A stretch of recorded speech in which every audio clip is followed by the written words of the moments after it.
नमो अरहन्ताणं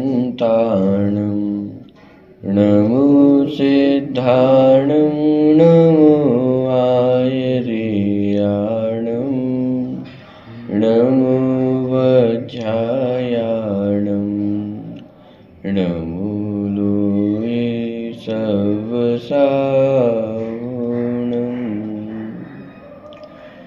मंगलम भगवान वीरो मंगलम गौतमो गणी मंगलम कुंद कुंदाद्यो जैन धर्मोस्तु मंगलम।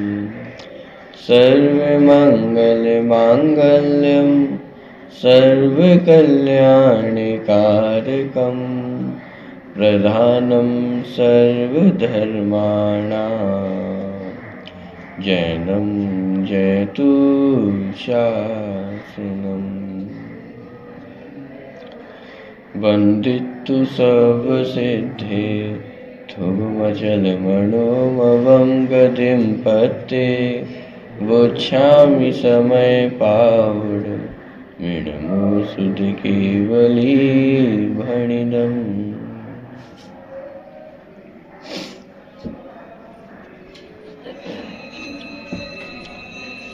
छठी गाथा की चर्चा अपनी चल रही है। गाथा का पाठ एक बार यहाँ से करते हैं। णविहोदियपमतो णपमतो जान गोदुजो भावो एवं भणन्ति शुद्धम्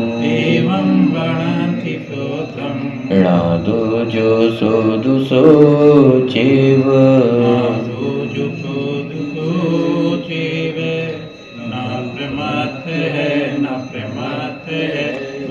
एक ज्ञायक भाव है इस भाव की कहते सोत पर जो जात वह तो वही है।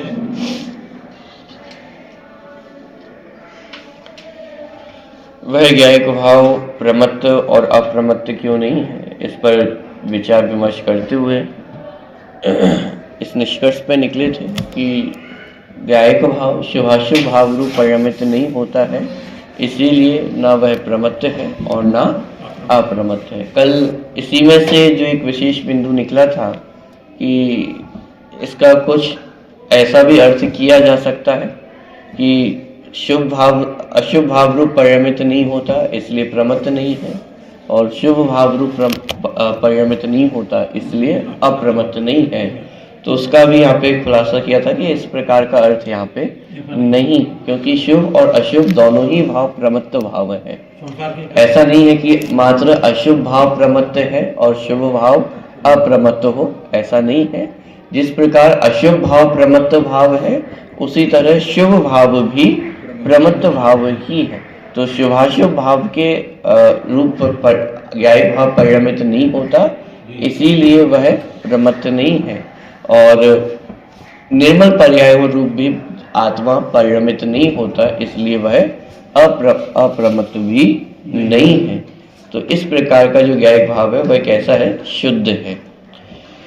थोड़ी सी द्रव्य पर्याय की चर्चा भी अपन ने देखी थी कि पर्यायों रूप परिणमित नहीं होता, इसका मतलब क्या है कि जो ज्ञायक भाव है वह सदा ध्रुव रूपी ही रहता है, ज्ञायक रूप से ही सदा बना रहता है, वह कभी जड़ रूप अथवा पुद्गल रूप नहीं हो। तो जो ध्रुव वस्तु है वह सदा ध्रुव रूपी ही रहती है, वह पर्याय रूप नहीं होती, माने ध्रुव पर्याय में परिणमित नहीं होता। जैसे पर्याय कभी ध्रुव रूप परिणमित नहीं होती है, उसी तरह ध्रुव भी ध्रुव रहता है, पर्याय पर्याय रहती है। यहाँ पे मात्र अंतर इतना है कि हमें लक्ष्य किसका करना है। उत्पाद व्यय ध्रुव तीन चीजें हैं, तो लक्ष्य करने योग्य क्या है। उत्पाद व्यय पे लक्ष्य रहेगा तो वहां सदा परिणमन है, और जहां सदा परिणमन है, चेंजेस है, वहां ध्यान की अवस्था प्राप्त नहीं हो सकती है, क्योंकि जो ध्यान की सामग्री होगी वही बदल जाएगी, क्योंकि पर्याय तो सदा बदलने वाली है ना। तो अस्थिर वस्तु का ध्यान नहीं किया जा सकता है। लौकिक में भी जो ध्यान शिविर लगते हैं, ध्यान केंद्र होते हैं, हालांकि वहां कोई यथार्थ ध्यान का स्वरूप हो ऐसा नहीं है, लेकिन फिर भी वो जो ध्यान कराने का प्रयास करवाते हैं वो भी किन वस्तुओं का करवाएंगे? जो स्थिर वस्तु हो, तो उनका ही ध्यान कराने का प्रयास कराते हैं। तो ये तो एक सामान्य माने नियम है कि ध्यान उसी का हो सकता है जो स्थिर वस्तु हो। अस्थिर वस्तु हो, चलती फिरती वस्तु हो, उसका ध्यान करना संभव नहीं है। तो इसी तरह पर्याय भी अस्थिर है, एक समय की है, क्षण भंगुर है, तो उसका ध्यान कैसे करें? तो इसलिए ध्यान किसका करना है? लक्ष्य किसका करना है? ध्रुव का लक्ष्य करना है। इसलिए दृष्टि का विषय कौन है?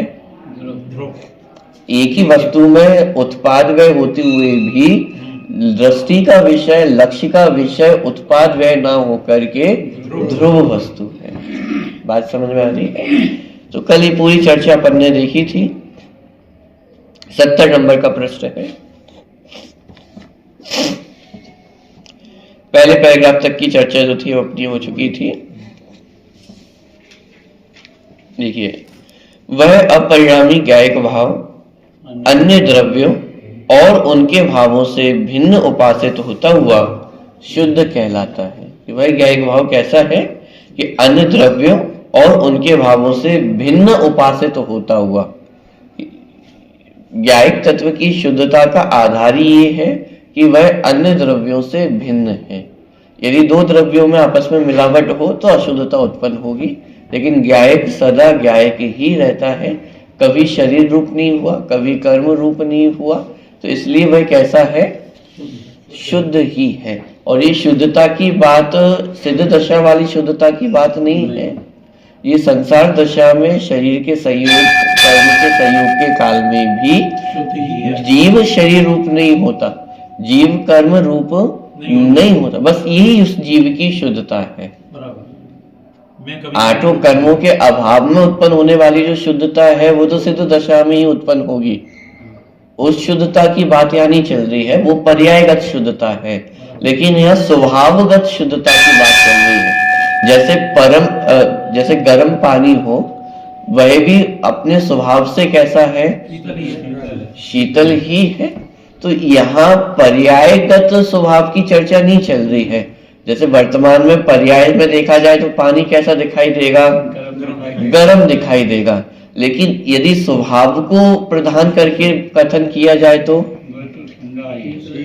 कि उस समय भी जो पानी है वह कैसा है? शीतल ही है। उसी तरह जी के पिताजी हो क्या हमें डांटने का अधिकार है? जब जी आएंगे तभी तुम आओगे, दूसरा कोई विद्वान आएगा बैठेगा तो तुम नहीं आओगे। ये विचार करना। चलिए, उसी तरह ज्ञायक भाव भी पर्याय में देखा जाए तो बंधन भी है, शरीर कर्म आदि का संयोग भी है, लेकिन स्वभाव की ओर प्रदान करके कथन किया जाए तो वह कैसा है? एक ज्ञायक भाव रूपी ही रहता है, इसलिए वह कैसा है? शुद्ध है। पर पदार्थों और उनके भावों से भिन्न होने के कारण यद्यपि यह ज्ञायक भाव सदा शुद्ध ही है, तथापि जब तक यह ज्ञायक भाव अपने श्रद्धा ज्ञान चारित्र का विषय नहीं बनता, अनुभूति में नहीं आता, तब तक उसके शुद्ध होने का लाभ पर्याय में प्राप्त नहीं होता। अब देखिए, ये जो स्वच्छंदी होने के जो मार्ग थे उनको बंद किया जा रहा है। क्या कहा कि पर पदार्थों और उनके भावों से भिन्न होने के कारण यद्यपि यह ज्ञायक भाव सदा शुद्ध ही है, यद्यपि ज्ञायक भाव सदा शुद्ध ही है, लेकिन उस शुद्धता का लाभ हम उठा पा रहे हैं क्या? कि उस शुद्धता का लाभ हम उठा ही नहीं पा रहे हैं, क्योंकि जब तक वह पर्याय में शुद्धता प्राप्त नहीं होगी, स्वभाव से तो प्रत्येक जीव शुद्ध है, निगोदीय जीव भी शुद्ध है, संसारी जीव भी शुद्ध है, सिद्ध भगवान तो शुद्ध है ही, छयों द्रव्य अपने अपने स्वभाव में स्थित होने से वे सब शुद्ध ही है, लेकिन ऐसी शुद्धता का लाभ हम उठा पा रहे हैं कि नहीं उठा पा रहे हैं? देखिए, तथापि जब तक यह ज्ञायक भाव अपने श्रद्धा ज्ञान चारित्र का विषय नहीं बनता है, अनुभूति में नहीं आता है, तब तक उसके शुद्ध होने का लाभ पर्याय में प्राप्त नहीं होता। आत्मा में अतीन्द्रिय आनंद की कणिका नहीं जगती, मिथ्यात्व ग्रंथि का भेद नहीं होता। अतः यह कहा गया है कि वह पर भावों से भिन्न उपासित होता हुआ शुद्ध कहलाता है। यह शुद्धता का कारण सिर्फ इतना है कि पर द्रव्यों से भिन्न उपासित होता है। पर द्रव्यों के संयोग में रहता हुआ भी पर द्रव्यों से भिन्न ही रहता है और पर द्रव्यों से भिन्न ही जानने में आता है, इसीलिए वह कैसा है? शुद्ध है। लेकिन यहाँ पर्यायगत शुद्धता की बात नहीं चल रही है। यद्यपि प्रत्येक प्राणी शुद्ध है, लेकिन जब तक अपने ज्ञान दर्शन चारित्र का विषय नहीं बनेगा, और यहाँ बल दिया अपने ज्ञान दर्शन चारित्र का। क्यों? क्योंकि अरहंतों के, सिद्ध भगवंतों के, मुनि भगवंतों के ज्ञान दर्शन का विषय तो हम बन रहे हैं। उनके ज्ञान दर्शन में तो मैं ज्ञायक भाव झलक रहा हूं, लेकिन अपने ज्ञान दर्शन चारित्र में जब तक मैं ज्ञायक भाव रूप से नहीं झलकूंगा, तब तक मेरे ज्ञायक होने का भी कोई लाभ नहीं है। बात पकड़ में आ रही है? आध्यात्मिक सत्पुरुष श्री कान्ही स्वामी का इस विषय को इस प्रकार स्पष्ट किया करते थे। पर द्रव्यों और उनके भावों से भिन्न भगवान आत्मा शुद्ध तो है, पर किसको? देखिए, जिसने जाना उसको। कि भाई प्रत्येक जीव का, प्रत्येक जीव कैसा है? ज्ञायक भाव रूप है, इसलिए वह शुद्ध है। लेकिन वो शुद्धता किसको लाभकारी है? जिसको शुद्धता का ज्ञान हो। जो शुद्धता को जाने ही नहीं, तो फिर वो शुद्धता का लाभ उठा पाएगा? कुएं में पानी है, लेकिन वो कुएं में पानी किसको लाभकारी है? कि जिसको जानकारी है कि कुएं में पानी है, जिसको पता ही ना हो कि कुएं में पानी है, प्यासा प्यासा भटक रहा है, लेकिन वो कुएं में पानी निकालने का प्रयास नहीं कर रहा। क्यों? मालूम ही नहीं है कि उसको प्यासा। मालूम है न निकाले तो भी प्यासा ही मरे, तो भी प्यासा ही मरे। ऐसे ही यहाँ पे कि ज्ञायक भाव तो शुद्ध है, लेकिन उस शुद्धता का लाभ किसको है? वो शुद्ध है कौन वास्तव में? कि जो अपने आप को शुद्ध जानता है।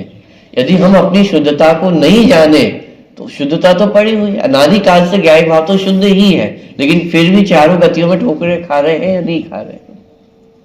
देखिए, पर द्रव्यों और उनके भावों से भिन्न भगवान आत्मा शुद्ध तो है, पर किसको? जिसने जाना उसको। आत्मा का अनुभव किए बिना ही जो ऐसे ही शुद्ध शुद्ध कहा करे, उसे ज्ञायक भाव के शुद्ध होने का लाभ प्राप्त नहीं होता। ज्ञायक भाव तो सदा शुद्ध ही है, परंतु पर्याय में शुद्धता उसके अनुभव से ही आती है। पॉइंट पकड़ में आ रहा है? मानिए जो द्रव्य स्वभावगत शुद्धता की बात की जा रही है, वह इसलिए की जा रही है कि ताकि उसकी ओर दृष्टि जाए हमारी। यहाँ मात्र ज्ञायक भाव को शुद्ध कहने से कोई व्यक्ति शुद्ध हो जाए पर्याय में, ऐसा नहीं है। उस शुद्धता का ज्ञान क्यों कराया जा रहा है?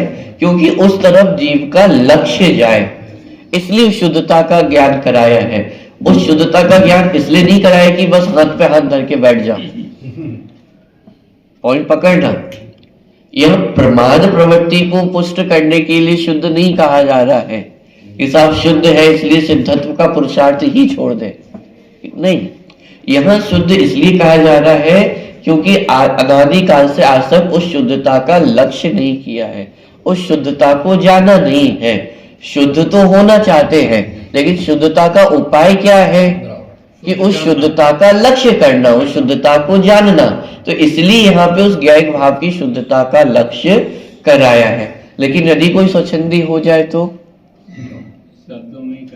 देखिए, इस प्रकार गाथा के आरंभिक 3 पदों का भाव यह सुनिश्चित हुआ कि यह ज्ञायक भाव प्रमत्त अप्रमत्त नहीं है, गुणस्थानातीत है, पर द्रव्यों और उनके भावों से सर्वथा भिन्न है, पर के साथ इसका कोई भी संबंध नहीं है। इसी कारण वह पर से भिन्न अनुभव में आता हुआ शुद्ध कहलाता है। यहाँ पर से भिन्नता को शुद्धि कहा है, अतः पर के साथ किसी भी प्रकार के संबंध को अशुद्धि कहना अनुचित नहीं है।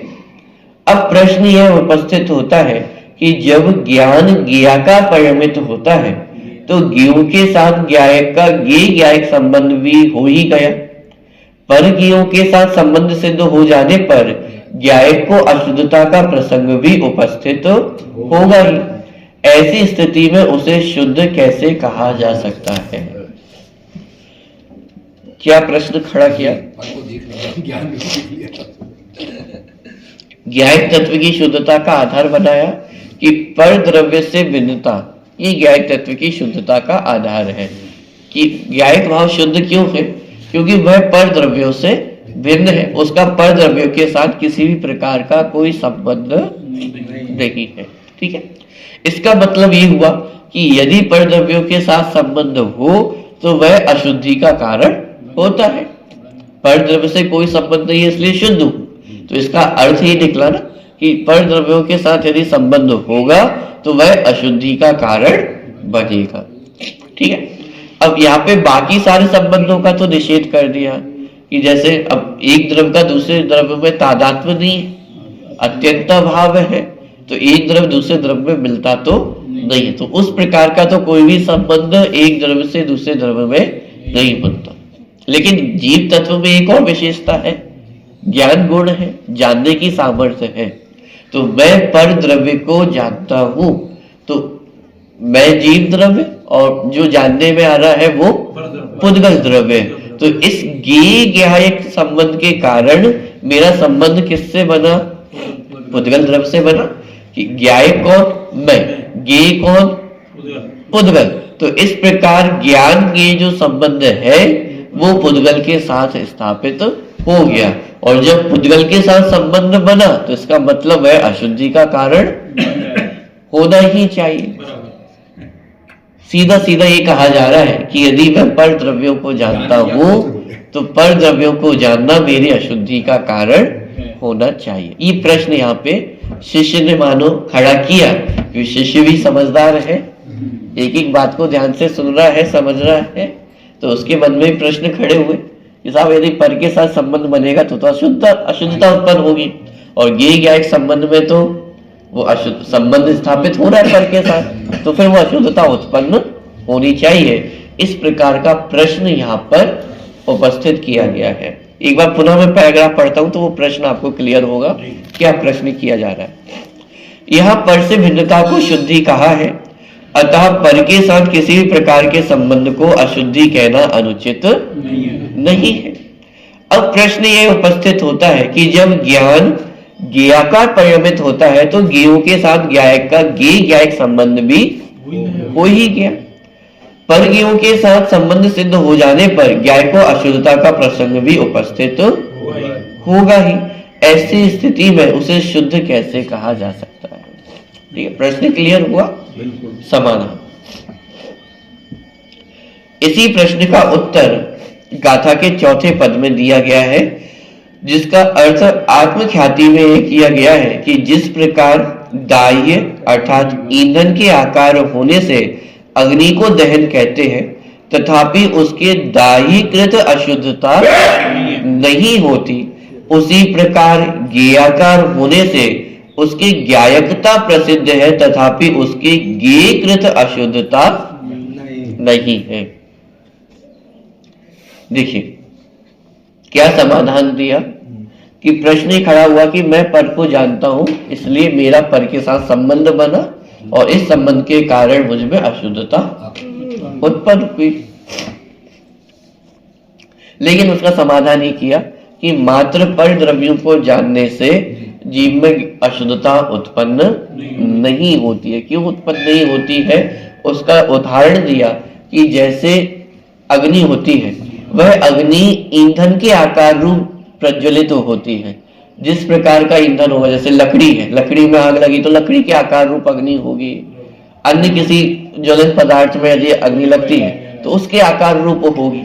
तो भले ही अग्नि ईंधन के माने जो दाह्य वस्तु है उसके आकार रूप होती है, लेकिन ईंधन कृत जो अशुद्धता है वह अग्नि में प्रवेश नहीं करती है। जैसे मान लीजिए चंदन की लकड़ी पे आग लगी, तो चंदन की लकड़ी की जो आग है वो क्या शीतल होगी? स्वभाव है अग्नि का, हो जाएगा। चाहे पेट्रोल में आग लगे, कोयले में आग लगे, लकड़ी में आग लगे, या चाहे चंदन की लकड़ी में आग लगे, अग्नि का स्वभाव तो शीतल है, उष्ण है, तो उष्ण ही रहेगा। उसमें ईंधन कृत दाई कृत जो अशुद्धता है वह अग्नि में प्रवेश नहीं करती है।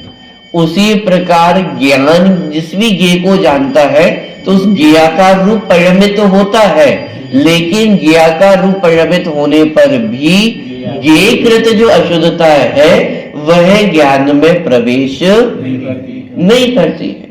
ज्ञान जिस भी वस्तु को जानेगा तो उसके आकार रूप होगा, उस जो जीव का ज्ञान है वह ज्ञ आकार रूप से परिणमित तो होगा, लेकिन ज्ञाकार रूप परिणमित होने पर भी ज्ञान में अशुद्धता प्रवेश नहीं करती है। ठीक है, देखिए पुनः ये दूसरा पैराग्राफ पढ़ो।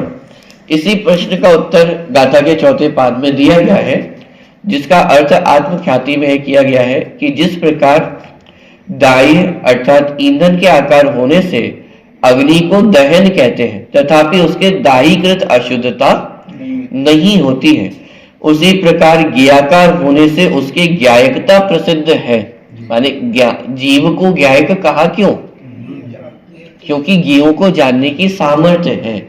ये जीव की कमजोरी नहीं है, तो जीव की विशेषता है, ये तो जीव का विशेष गुण है कि स्वयं को भी जानता है पर को भी जानता है, तो ये तो जीव की विशेषता है, ये कोई उसकी कमजोरी नहीं है। हाँ, पर ज्ञों को भी जानता है, इसलिए उसका एक नाम और प्रसिद्ध हुआ ज्ञायक। ज्ञों को जानने की सामर्थ्य है इसलिए कहलाता है ज्ञायक। तो उसी प्रकार ज्ञाकार होने से उसकी ज्ञायकता प्रसिद्ध है, तथापि उसके ज्ञकृत अशुद्धता नहीं है। हम गंदगी को जाने, जैसे कोई गंदे पदार्थ को जाने, तो गंदे पदार्थ को जानने से क्या मैं अशुद्ध हो जाता हूँ? अशुद्धता को जानने से मैं अशुद्ध नहीं होता हूँ। बात समझ में आ रही है? देखिए, जिस आकार का कोयला, लकड़ी, कंडा आदि ईंधन होता है, उसे जलाने वाली अग्नि भी उसी आकार को धारण कर लेती है। फिर भी ईंधन में रहने वाली अशुद्धि अग्नि में नहीं आती। इसी प्रकार ज्ञों को जानने के कारण ही आत्मा को ज्ञायक नाम दिया गया है, तथापि पर ज्ञों से आत्मा का कोई संबंध नहीं है, अतः उसके ज्ञकृत अशुद्धता भी नहीं है। 320 गाथा में स्पष्ट किया। क्या 320 गाथा में हाँ बहुत स्पष्ट किया। ज्ञ तो ज्ञान के पर्याय में सहज भाव से ही झलकते हैं। ना तो ज्ञों को जानने के लिए ज्ञान ज्ञों के पास जाता है और न ज्ञ ही ज्ञान के पास आते हैं।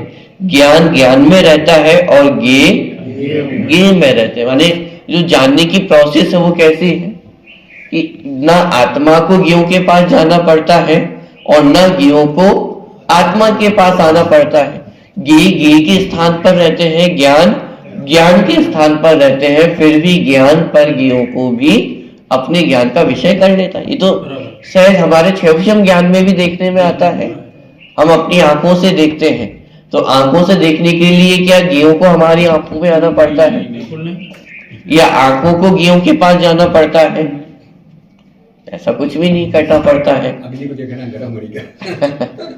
लेकिन अपनी आंख के स्थान पर रहती है, पदार्थ के स्थान पर रहता है, और उसी में ये ज्ञान संबंध बन जाता है। माने अग्नि जो हमारी आंख है वह पर पदार्थ को जान लेती है। उसी तरह ज्ञान ज्ञान के स्थान पर रहता है, ज्ञों के स्थान पर रहते हैं, और तब भी जो ज्ञान है वह संपूर्ण ज्ञों को जान लेते हैं। केवल ज्ञान में तो ये बात और अधिक प्रसिद्ध हो जाती है कि जो सिद्ध भगवान है वह एक स्थान पर ही रहते हैं, और एक स्थान पर रहते हुए भी पूरे विश्व को वह अपने ज्ञान के माध्यम से जान लेते हैं। तो क्या पूरा विश्व उनके ज्ञान में आ गया है? पूरा विश्व विश्व के स्थान पर है और ज्ञान ज्ञान के स्थान पर है। ज्ञ तो ज्ञान के पर्याय में सहज भाव से ही झलकते हैं। ना तो ज्ञों को जानने के लिए ज्ञान ज्ञों के पास जाता है और ना ज्ञेय ही ज्ञान के पास आते हैं। ज्ञान ज्ञान में रहता है और ज्ञेय ज्ञेयों में रहते हैं। यह एक शब्द का प्रयोग किया है कि जो ज्ञान है, जो ज्ञेय है, वो ज्ञान में सहज भाव से झलकते हैं। सहज भाव से झलकते हैं मतलब उसके सामने आता है, प्रयास नहीं करना, इच्छा नहीं करना, सहज है स्वभाव। खाना बनाना सहज है या जानना सहज है? जानना, खाने वाने में दुनिया की चाहिए। चलना फिरना सहज है या जानना सहज है? व्यापार करना सहज है या जानना सहज है? जानना स्वभाव है। आप दुनिया के सारे कामों की जो लिस्ट है वो आप सामने बनाइए और एक तरफ रखिए जानना, और दूसरी तरफ पूरी दुनिया के जितने कार्य हैं उन सब की लिस्ट आप बना करके रखिए। सहजता किसमें है? जानने में सहजता है। बाकी दुनिया का कोई भी कार्य करने में सहजता नहीं है। वहां आपको वो कार्य करना पड़ेगा, व्यापार आपको करना पड़ेगा, अरे सोकर उठना भी पड़ेगा आपको और वापस सोना भी पड़ेगा, लेकिन जानना 24 घंटे जानना, बिना जाने तो कर भी नहीं सकता। जानना ऐसी चीज है जो कभी बंद होती ही नहीं है। सहज भाव है उसका। सोते में सोई रात को जान रहा है, सोते में भी जान ही रहा है और जागते में भी जान ही रहा है। कोई भी कार्य कर रहे हो उसके पीछे जानना हो ही रहा है। ये नहीं बोला कि करना पड़ रहा है। कभी आपको लगता है कि मुझे जानना पड़ रहा है? पढ़ने में तो हार है और जाना और माना नहीं। कि जाने क्या जानना ये जीव का सहज भाव, जैसे दर्पण का सहज भाव है झलकाना, तो उसका कोई भार नहीं है। कोई वस्तु सामने आएगी तो वो उसमें झलकेगी ही झलकेगी। पानी का स्वभाव है, जैसे उस पानी को रख दिया जाए तो वो भी पदार्थों को झलकाएगा ही, तो उसका स्वभाव है, उसमें उसको अलग से कुछ करना नहीं पड़ता है। ऐसे ही जीव का स्वभाव भी जानना ये सहज भाव है। इस जानने का कार्य करने के लिए अलग से कुछ भी करना नहीं है। हाँ, जितना जानने में भार लगता है वो क्षौक्षम ज्ञान की बात है। क्षौक्षम ज्ञान में आपको भार लगेगा, साहब इतनी गाथाएं कौन याद करेगा, कैसे याद होंगी, इतना बड़ा पाठ है कैसे याद होगा, कुछ चीजें भूल भी जाते हैं। तो वो जो बातें हैं वो सब क्षौक्षम ज्ञान की बात है।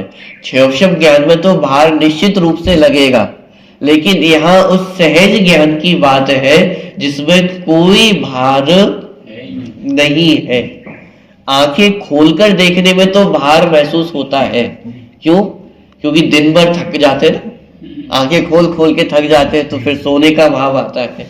तो आंखों से जानने में तो भार है क्योंकि ये क्षौक्षम ज्ञान है, लेकिन जो आत्मा का ज्ञान स्वभाव है, जानन स्वभाव है, उसमें भार नहीं, क्योंकि वो सहज है। जहां सहजता है वहां भार नहीं होता है, जहां असहजता होती है वहां निश्चित रूप से भार महसूस होगा ही होगा। तो यहाँ ये कहा जा रहा है कि जो जानना है, पर पदार्थों का जानना है, वह भी आत्मा का सहज भाव ही है। तो उस सहज भाव के कारण उस पर पदार्थों के जानने में किसी प्रकार का भार आत्मा में नहीं होता है। ये तो ज्ञान की पर्याय में सहज भाव से ही झलकते हैं। सिद्ध दशा में भी सिद्ध भगवान कोई अलग से ज्ञान करते हो ऐसा नहीं है। केवल ज्ञान का अर्थ ये नहीं है कि वो पूरे विश्व को जानने निकलता हो। केवल ज्ञान का अर्थ ये है कि ज्ञान की ऐसी विशेषता हो गई है कि अब उसमें संपूर्ण विश्व झलकता है। ज्ञान एक एक पदार्थ को जानने जाता हो ऐसा नहीं है। ज्ञान की सामर्थ्य ऐसी है कि पूरा विश्व उनके ज्ञान में सहज भाव से ही झलकता है। जैसे वर्तमान में मैंने अपनी आंखें खोली हुई है, तो जब आंखें खोली हुई है तो एक निश्चित दायरा है कि जो सहज भाव से उस आंख के जानने में आता है। आप उसको रोक ही नहीं सकते हो। रोकना चाहो तो फिर उसका एक ही उपाय कि आंखें बंद कर लो, लेकिन जब तक आंखें खुली है तो सहज भाव से प्रत्येक आपका एक दायरा होता है कि उतना पदार्थ उसके जानने में आते ही आते हैं। ऐसे ही ज्ञान का दायरा कितना बड़ा है कोई सीमा ही नहीं है। कि ज्ञान का दायरा पूरे 3 लोक का है, कि जो ज्ञान है वह सदा जागृत है। आंख को तो बंद किया जा सकता है, लेकिन जो ज्ञान स्वभाव है वो ऐसा ज्ञान है, वो ऐसा, उसको ऐसी नेत्र हम कहें, ऐसा सूर्य हम कहें कि जो कभी भी अस्त नहीं होता है, सदा जागृत ही रहता है। और उस ज्ञान का दायरा इतना है कि उसमें पूरा 3 लोक, उसमें तीनों लोक तीनों काल और आलोक सब उसमें एक साथ झलके, ऐसी सामर्थ्य उस ज्ञान की है।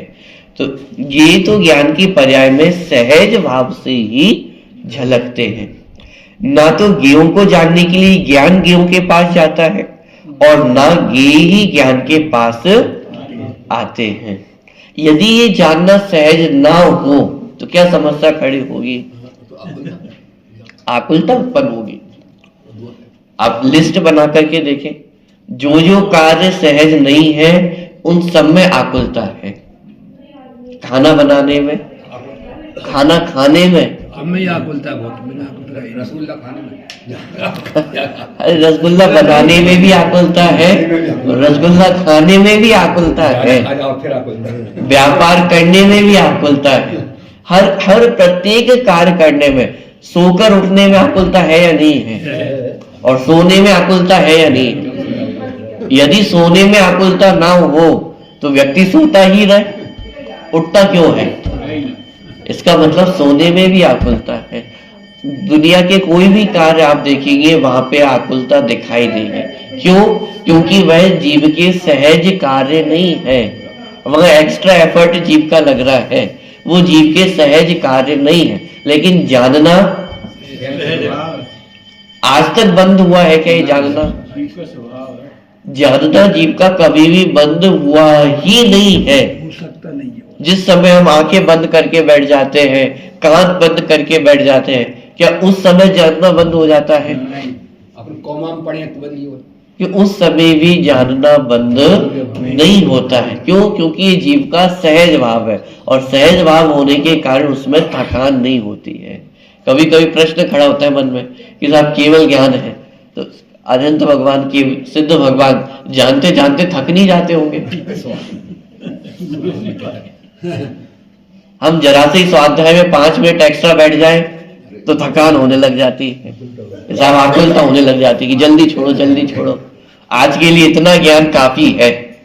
ये तो हर कोई कहता हुआ, आपके ही कथन होंगे, कभी ना कभी तो हमने स्वयं ने कहा होगा कि इतना ज्ञान काफी है आज के लिए। इसका मतलब उस ज्ञान में भी हमें थकावट हो जाती है। तो ऐसा नहीं लगता कि कभी अनंत भगवान को, सिद्ध भगवान को थकावट नहीं होती होगी? पूरे विश्व को जानने का कार्य कर रहे हैं, क्यों थकावट नहीं है? क्योंकि वो सहज ज्ञान है। उस सहज ज्ञान में अनंत भगवान को कुछ करना ही नहीं पड़ रहा है, सिद्ध भगवान को कुछ करना ही नहीं पड़ रहा है। खाना बनाने में तो हमें पुरुषार्थ लगेगा, व्यापार करने में पुरुषार्थ लगेगा, एक स्थान से दूसरे स्थान पर जाने में तो मेहनत लगेगी, क्योंकि वह सहज कार्य नहीं है, वे असहज कार्य है। लेकिन जानना सहज कार्य, और सहज का अर्थ है जहां कुछ करना नहीं पड़ता है, अपने आप होता ही जाता है।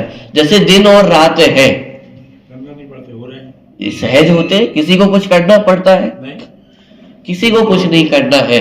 सहज दिन होता है, सहज रात होती है, गर्मी का मौसम आता है, ठंड का मौसम होता है, बारिश होती है। ये प्रकृति के सारे कार्य कैसे हैं? सहज है, कहीं किसी को कुछ करने की आवश्यकता नहीं है। ऐसे ही जीव का जानना जानना जानना ये सहज भाव है। अरे अनंत सिद्ध भगवान ही नहीं, हम भी तो अनादिकाल से जानने का ही तो कार्य कर रहे हैं, जानने के अलावा और कुछ कार्य किया ही नहीं है। बात पकड़ में आ रही है? थकावट तो तब होती है जब हम अपने आप को अन्य किसी कार्य का कर्ता मानते हैं। हम अपने आप को शरीर का कर्ता मानते हैं, व्यापार का कर्ता मानते हैं, घर गृहस्थी का कर्ता मानते हैं। थकावट उसमें होती है। हर आदमी एक ना एक पल तो ऐसा आता है जब थक जाता है, साहब और कितने रिश्ते नाते निभाए, अब हमसे नहीं बनता है, कब तक व्यापार करे, अब हमसे नहीं बनता है। ऑटोमेटिक अपने आप। बाह्य कार्य करने में निश्चित रूप से थकान है, क्यों? क्योंकि वह सहज भाव नहीं है। लेकिन जानने में किसी भी प्रकार की थकान नहीं है, क्योंकि वह आत्मा का सहज भाव है, स्वभाव है। ठीक है, तो ज्ञेय तो ज्ञान की पर्याय में सहज भाव से ही झलकते हैं। ना तो ज्ञेयों को जानने के लिए ज्ञान ज्ञेयों के पास जाता है और ना ज्ञेय ही ज्ञान के पास आते हैं। ज्ञान ज्ञान में रहता है और ज्ञेय ज्ञेयों में रहते हैं। दोनों पूर्णतः स्वाधीन है, कोई किसी के अधीन नहीं है। दोनों का सहज ही ऐसा स्वभाव है और दोनों अपने अपने स्वभाव के अनुरूप स्वयं ही सहज भाव से प्रवर्तते हैं। कौन दोनों? जानने वाली वस्तु, ज्ञान और ज्ञेय दोनों ही अपने अपने आप में सहज है, माने दोनों को कुछ करने की आवश्यकता नहीं है। अतः दोनों में निश्चय से कोई संबंध नहीं है। प्रश्न कहाँ से खड़ा किया गया था कि दोनों में संबंध स्थापित किया था कि ज्ञान ज्ञेयों को जानता है, तो इस कारण दोनों में ज्ञान और ज्ञेय संबंध है, और संबंध है इसलिए अशुद्धता उत्पन्न होगी। क्यों? क्योंकि अशुद्धता का आधार क्या है? दो द्रव्य आपस में मिले तो वहां अशुद्धता उत्पन्न होती है। दो चीज यदि होंगी तो वहां अशुद्धता उत्पन्न होगी। तो यहाँ पे शिष्य ने अशुद्धता का आधार निकाला कि साहब ज्ञान ज्ञेयों को जानता है, तो ज्ञेयों के साथ संबंध स्थापित हुआ, इसीलिए जीव में अशुद्धता उत्पन्न होती है। तो उसका समाधान ये आचार्य ने दिया। पहला तो उदाहरण दिया कि जिस प्रकार जो अग्नि है वह ईंधन के आकार रूप होती है, लेकिन फिर भी ईंधन कृत अशुद्धता अग्नि में नहीं आती है। उसी तरह ज्ञान ज्ञेयों को जानता है, ज्ञाकार रूप होता है, लेकिन ज्ञेय कृत अशुद्धता ज्ञान में नहीं आती है। सीधा सा उदाहरण देखें कि जैसे वर्तमान में मैंने किसी गंदी वस्तु को जाना, तो क्या गंदी वस्तु को जानने से मैं गंदा हो जाऊंगा? आपने पाप को जाना, तो क्या पाप को जानने से मैं पापी हो जाऊंगा? आपने हिंसा को जाना, तो क्या हिंसा को जानने से मैं हिंसक हो जाऊंगा? आपने दंगों को जाना, तो दंगों को जानने से क्या आप दंगाई हो जाओगे? पॉइंट पकड़ में आ रहा है कि ऐसा नहीं होता है। इसी प्रकार ज्ञेयों को जानने मात्र से ज्ञेयकृत अशुद्धता आत्मा में प्रवेश नहीं करती है। पहला पॉइंट। दूसरा पॉइंट, ये जो शिष्य ने संबंध स्थापित किया ना, ज्ञेय ज्ञायक संबंध, तो फिर इस पे विचार किया जा रहा है, ये संबंध भी कोई संबंध है क्या? जहां ज्ञान भी स्वतंत्र है, ज्ञेय भी स्वतंत्र है। ज्ञान ज्ञेयों में कुछ नहीं कर रहा है, ज्ञेय ज्ञान में कुछ नहीं कर रहे हैं, तो फिर हम इसे संबंध कैसे करें? शरीर के साथ जब संबंध कहा जाता है वो तो फिर भी नजदीक का संबंध है। क्यों? क्योंकि शरीर के निमित्त से जीव प्रभावित होता है, जीव के निमित्त से शरीर प्रभावित होता है। मैंने सोचा हाथ ऊंचा करूं तो हाथ ऊंचा हो जाता है, और कभी यदि शरीर में पैरालिसिस हो जाए उसके कारण मैं प्रभावित हो जाता हूं। तो वहां तो फिर भी निमित्त नैमित्तिक संबंध बनता है। लेकिन ज्ञान के संबंध में कैसा संबंध? ज्ञान पूर्णतः स्वतंत्र है, ज्ञेय पूर्णतः स्वतंत्र है। ज्ञान ज्ञेयों को जानने के लिए ज्ञान को ज्ञेयों के पास जाने की आवश्यकता नहीं है, और ज्ञेय ज्ञान में जानने में आए तो ज्ञेयों को ज्ञान में आने की आवश्यकता नहीं है। ज्ञान ज्ञान के स्थान पर रहता है, ज्ञेय के स्थान पर रहते हैं, और दोनों अपने अपने स्थान पर रहते हुए दोनों एक दूसरे को प्रभावित ना करते हुए अपना अपना कार्य कर रहे हैं। तो फिर हम इसको संबंध कहें कैसे?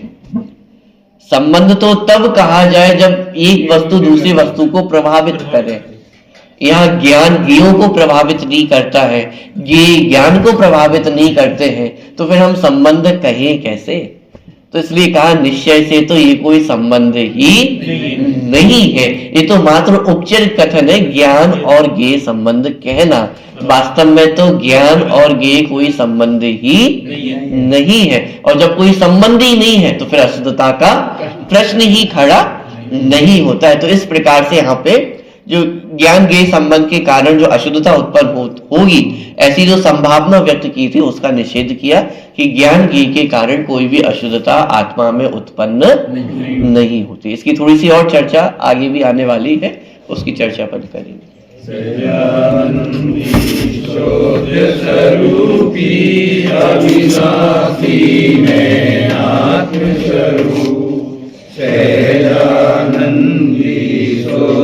स्वरूपी अविनाशी में आत्मस्वरूप, सहजानंदी शोध स्वरूपी अविनाशी में आत्मस्वरूप। स्तुति नंबर 33, पेज नंबर 40, स्तुति नंबर 33। स्वाध्याय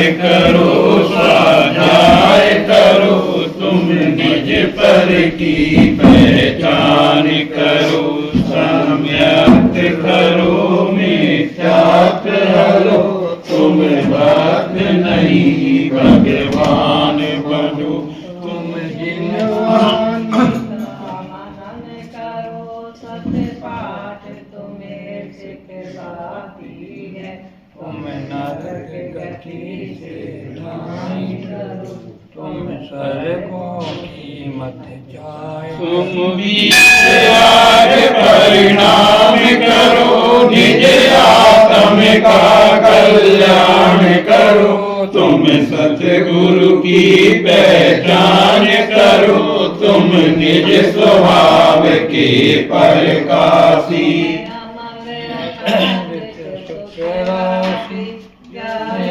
स्वरूप निज दरबारी, तुम स्वयं से तुम ही स्वाध्याय करो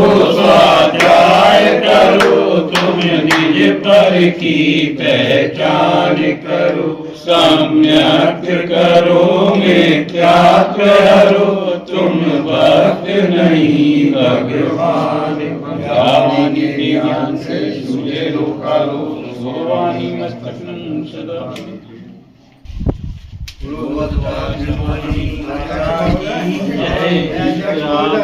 जय